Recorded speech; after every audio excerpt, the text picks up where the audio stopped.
नमस्ते। आज का पाठ है जहाँ पहिया है। विद्यार्थियों, इसका एक भाग मैं आप लोगों को पहले ही उपलब्ध करवा चुकी हूँ। जहाँ पहिया है आपकी वसंत पाठ्य पुस्तक का 13वां अध्याय है, जिसके लेखक हैं पी साईनाथ जी। और इस पाठ में हम जो है तमिलनाडु की महिलाओं का एक आंदोलन पढ़ रहे हैं, जिसको साइकिल आंदोलन नाम दिया गया है। ठीक है, तो कल के हिस्से में मैंने आपको कहानी बताई थी कि किस प्रकार से महिलाओं ने जो है एक आंदोलन शुरू किया है, वो है साइकिल चलाने का। अब विद्यार्थियों, बात ये आती है कि महिलाओं ने केवल साइकिल को ही अपना चिन्ह क्यों लिया, साइकिल को ही आंदोलन के रूप में क्यों चुना। तो विद्यार्थियों, जैसा कि आपको पता है कि पहिया जिस प्रकार से पाषाण काल में अर्थात बहुत प्राचीन काल में जब पहिए का आविष्कार किया गया था, तो बहुत सारी चीज़ों में हमने नए नए आविष्कार कर लिए थे। पहिए के कारण हमारी ज़िंदगी में अनेक बदलाव आए थे। अर्थात जो पहिया है ना, वो किसका प्रतीक माना जाता है? गतिशीलता का प्रतीक माना जाता है। तो महिलाओं ने साइकिल को किस लिए चुना? एक तो उनको साइकिल चलाने में एक अलग तरीके की आज़ादी अनुभव होती थी, उनको आज़ादी की अनुभूति होती थी, इसलिए उन्होंने साइकिल को चुना। दूसरा, क्योंकि पहिया एक गतिशील समाज का प्रतीक है, इसलिए भी महिलाओं ने साइकिल को ही चुना। तो ये आप ध्यान रखेंगे। और इसमें केवल पढ़ी लिखी महिलाएं ही नहीं, बल्कि पढ़ी लिखी महिलाओं के साथ साथ मजदूर महिलाएं भी साइकिल आंदोलन में बढ़ चढ़कर भाग ले रही थी। पुडुकोट्टई की जो महिलाएं हैं, जिन महिलाओं के पास साइकिल नहीं था, वो महिलाएं रेंट पर लेकर साइकिल चलाना सीख रही थी। अर्थात आप कह सकते हैं कि साइकिल आंदोलन इतने बड़े लेवल पर हो गया था कि पूरे पुडुकोट्टई में महिलाएं साइकिल चलाती नज़र आ रही थी।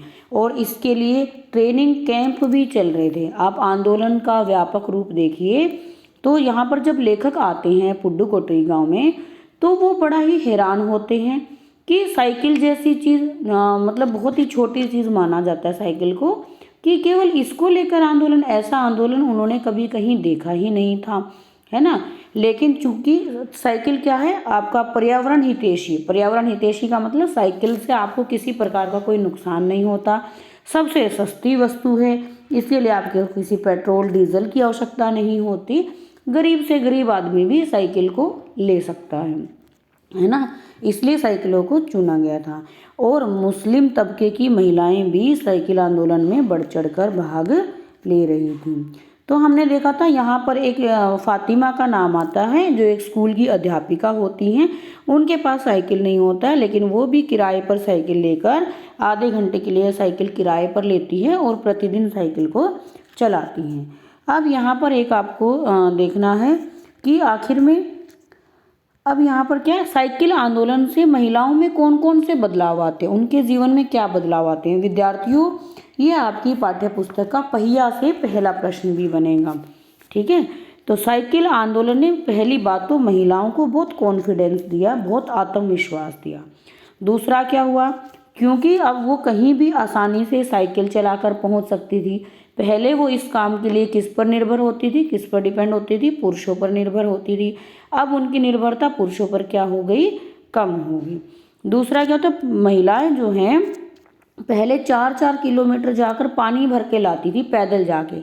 अब क्या होता है, महिलाएं साइकिल पर जाकर पानी भर के ले आती हैं, जिससे उनके समय की भी क्या हो जाती है? बचत होती है। आप इस चित्र में देखेंगे किस प्रकार से महिला एक अपने बच्चे को आगे बिठा रखा है उन्होंने, और साथ में अपने पानी भी उन्होंने भर रखा है। तो महिलाओं के जीवन में और महिलाएं क्या है, बाजार में आसानी से जा रही हैं। विद्यार्थियों, बाजार में जब वो जाती हैं तो अब उनकी आमदनी भी बढ़ गई साइकिल के कारण। कैसे? क्योंकि अब वो मार्केट को ज़्यादा एक्सप्लोर कर रही है, वो ज़्यादा दूर दूर तक अपना सामान बेच पा रही हैं। ठीक है, तो आर्थिक रूप से भी क्या हुई, महिलाएं मजबूत हो गई। चलिए, अब हम पाठ को आगे बढ़ाते हैं। ये चित्र देखेंगे, पुडुकोट्टई के गांव का ये चित्र दिया गया है।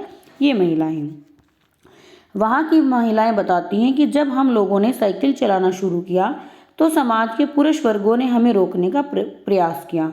अब शब्द कहें अर्थात उनके ऊपर कमेंट पास किए। तो ये प्रश्न भी विद्यार्थियों बनेगा, आपको ध्यान रखना है कि उनको शुरू में कौन कौन सी बाधाओं का सामना करना पड़ा। तो सबसे पहले तो समाज के जो पुरुष वर्ग थे विद्यार्थियों, कोई चीज़ जो है शुरू से मान लो जेंट्स चला रहे हैं, महिलाएं नहीं चला रही हैं, केवल पुरुष चला रहे हैं, तो पुरुषों को थोड़ी सी वो चीज़ अटपटी लगेगी। इसलिए लोग क्या कर रहे थे, उनको रोकने की कोशिश कर रहे थे और उन पर लोग भद्दे कमेंट कर रहे थे, ठीक है। किंतु उन्हें सहते हुए वह साइकिल चलाना नहीं छोड़े। धीरे धीरे साइकिल चलाने को सामाजिक स्वीकृति मिल गई, अर्थात धीरे धीरे क्या हुआ, समाज ने महिलाओं के इस कार्य को, इस आंदोलन को स्वीकार कर लिया, एक्सेप्ट कर लिया, है ना। अब सभी महिलाएं एक साथ साइकिल लेकर निकल जाती थी। इस तरह पुरुषों द्वारा थोपे गए नियमों से बाहर निकलकर वह भी आगे बढ़ रही थी, अर्थात अब महिलाएं अपने तरीके से जिंदगी को जी पा रही थी। देखो, एक छोटे से साइकिल ने उनके जीवन में कितना बड़ा बदलाव लाया, ये आप देख सकते हैं विद्यार्थियों। जैसे महिलाओं पे, लड़कियों को भी पहले स्कूल नहीं जाने देना, है ना, तो क्या होता था कि भाई लड़कियां को ज़्यादा नहीं पढ़ाना चाहिए। इस तरीके की जो रूढ़िवादी विचार हैं हमारे समाज में विद्यमान था। अभी वर्तमान में आप मुझे कमेंट बॉक्स में बताएं कि कौन सा ऐसा उदाहरण है, कौन सी ऐसी लड़की है जिसने जो है शिक्षा के लिए गोली खाई है, ठीक है। अभी भी इस तरीके के विश्व में, वैश्विक स्तर पर पूरा समाज हमारा खुला नहीं है। ओके, साइकिल चलाते समय गाना भी गाती जाती थी महिलाएं। तो ये आप देखेंगे इस तरीके का एक दृश्य होता था। ये महिलाएं देख सकते हैं सारी साइकिल लेके जो है अपने कामों पर निकल रही है। 1992 में अंतर्राष्ट्रीय महिला दिवस के अवसर पर 1500 महिलाएं साइकिल पर झंडियां लगाए, घंटियां बजाते एक साथ सड़क पर निकले। सभी को ध्यान होगा कि 8 मार्च को जो है अंतर्राष्ट्रीय महिला दिवस मनाया जाता है। ये 1992 से ही मनाया जा रहा है। और इस दिन इन महिलाओं ने क्या किया, लगभग 1500 मिलकर महिलाओं ने झंडे लगाए अपने साइकिल पे और घंटियां बजाई और खूब सड़कों पर इन्होंने साइकिल चलाई। पुड्डू कोटाई में सभी लोग आश्चर्यचकित हो गए। अब महिलाएं रूढ़ियों से बाहर आ गई, उन्हें अब स्वतंत्रता का अनुभव हो रहा था। अब उन्हें किसी कार्य के लिए अपने पति, बेटे या बसों का सहारा नहीं लेना पड़ रहा था। वह स्वयं ही सब्जियां बेचने साइकिल लेकर चल पड़ती थी। यहाँ के एक डीलर आर साइकिल की बिक्री साल भर के अंदर 350% बढ़ गई। तो यहाँ पर आप देखेंगे एक डीलर होता है आर साइकिल, जो कि साइकिलें बनाता है और उसकी बढ़ोतरी बढ़ गई। विद्यार्थियों बताइए साइकिल की बढ़ोतरी क्यों बढ़ी होगी? क्योंकि गांव की सभी महिलाओं ने साइकिल चलाना प्रारंभ कर दिया। पहले कुछ पुरुष ही साइकिल चला रहे थे, लेकिन अब महिलाएं भी साइकिल चला रही है। तो जाहिर सी बात है, जब किसी चीज़ को लोग ज़्यादा प्रयोग करेंगे, उसकी ज़्यादा डिमांड होगी, तो फैक्ट्री में वो सामान क्या होगा, ज़्यादा बनेगा।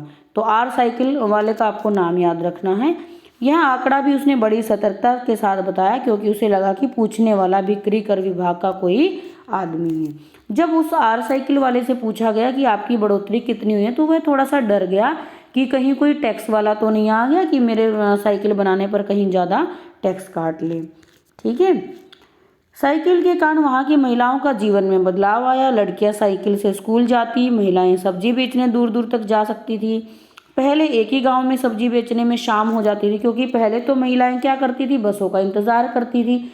एक ही गांव में मुश्किल से सब्जी बेचते बेचते उनको शाम हो जाती थी। लेकिन अब महिलाएं क्या है, साइकिल से क्या कर रही हैं, दूसरे गाँव में, एक से दूसरे गाँव में, दूसरे से तीसरे गाँव में आसानी से जा रही हैं, है ना। साइकिल चलाने से उनके आय में वृद्धि हुई है। आय का मतलब उनकी इनकम में भी क्या हो गई है, वृद्धि हो गई है। कृषि उत्पाद बेचना सरल हो गया है, समय की बचत हुई और बसों पर निर्भरता क्या हो गई, कम हो गई। अब उन्हें देर तक बस का इंतजार नहीं करना पड़ता था। तो ये प्रश्न आपको विद्यार्थियों याद रखना है कि साइकिल से लड़कियां स्कूल जा सकती थी, महिलाएं सब्जियां बेचने जा सकती थी। उनकी सब्जियां बेचने के कारण उनके पैसे में वृद्धि हुई और किसानों का जो प्रोडक्ट था, कृषि उत्पाद यहाँ बोले गए हैं, जैसे सब्जियां जो है खेती से जो उत्पाद बनते थे उसे भी वो आसानी से बेच सकती थी। और उनको अब घंटों तक बसों का इंतज़ार नहीं करना पड़ता था, ठीक है विद्यार्थियों। इससे ज़्यादा इलाके में जाया जा सकता था, आराम करने के लिए काफ़ी समय मिल जाता था। साइकिल प्रशिक्षण से महिलाओं के अंदर आत्मसम्मान की भावना पैदा हुई। आत्मसम्मान हम बोलते हैं सेल्फ कॉन्फिडेंस। साइकिल उन्हें आज़ादी और खुशहाली का एहसास कराता था। तो साइकिल इन्होंने क्यों, क्योंकि एक तो इन्हें आज़ादी लगती थी और चलाने में उनको जो बहुत ही खुशी महसूस होती थी, ठीक है विद्यार्थियों। तो इसी के साथ अपना ये पाठ समाप्त होता है। तो आप इसके जो महत्वपूर्ण प्रश्न हैं वो कर लेंगे, ठीक है। यदि वीडियो अच्छी लगी है तो वीडियो को लाइक कर दें, शेयर कर दें और अपने प्रश्न आप कमेंट बॉक्स में मुझसे पूछ सकते हैं। यदि आपका भी कोई डाउट है तो मुझसे पूछ सकते हैं। हाँ, इस पार्ट में आपसे कुछ जो है उपसर्ग प्रत्यय पूछे जा सकते हैं। जैसे आपको एक शब्द दिया है अभी, ये आपको उपसर्ग दिया है, इससे आपको एक शब्द बनाना है, पूरा एक शब्द। तो इसमें क्या जोड़ देंगे आप? राम जोड़ देंगे। तो ये क्या बन गया? अभिराम। एक आपको उपसर्ग दिया प्र, इसमें एक नया शब्द जोड़ देंगे प्रहार। तो ये बन गए आपके उपसर्ग शब्द। इस प्रकार से कुछ शब्दों के उत्तर आपसे पूछे जा सकते हैं। अभी भी आपका कोई कमेंट रह गया, आपका कोई डाउट है तो आप मुझसे कमेंट बॉक्स में विद्यार्थियों पूछ सकते हैं। अगर आपको वीडियो अच्छी लगी है तो कृपया आप वीडियो को ज़्यादा से ज़्यादा शेयर करें, ताकि यह उन विद्यार्थियों तक भी पहुँचे जो किसी कारणवश विद्यालय में नहीं आ पा रहे हैं, या फिर उन्हें जो है पढ़ाई में समस्या हो रही है, तो उन तक भी ये वीडियो पहुँच जाए। ठीक है विद्यार्थियों, अगली वीडियो में एक नए अध्याय के साथ मिलेंगे। तब तक के लिए जय हिंद, वंदे मातरम।